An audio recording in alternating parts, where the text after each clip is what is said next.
There were once three brothers who were traveling along a lonely, winding road at twilight.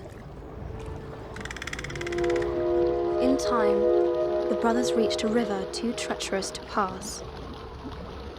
But being learned in the magical arts, the three brothers simply waved their wands and made a bridge. Before they could cross, however, they found their path blocked by a hooded figure. It was Death, and he felt cheated. Cheated because travelers would normally drown in the river, but Death was cunning. He pretended to congratulate the three brothers on their magic and said that each had earned a prize for having been clever enough to evade him. The oldest asked for a wand more powerful than any in existence, so Death fashioned him one from an elder tree that stood nearby. The second brother decided he wanted to humiliate Death even further and asked for the power to recall loved ones from the grave. So Death plucked a stone from the river and offered it to him. Finally, Death turned to the third brother. A humble man, he asked for something that would allow him to go forth from that place without being followed by Death. And so it was that Death reluctantly handed over his own cloak of invisibility.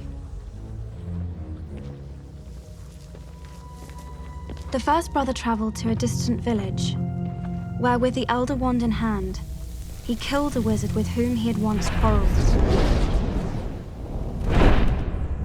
Drunk with the power that the elder wand had given him, he bragged of his invincibility.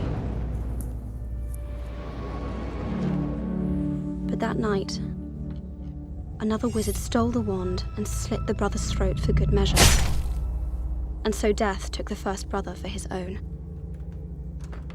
The second brother journeyed to his home, where he took the stone and turned it thrice in hand. To his delight, the girl he had once hoped to marry before her untimely death appeared before him. Yet soon she turned sad and cold, for she did not belong in the mortal world.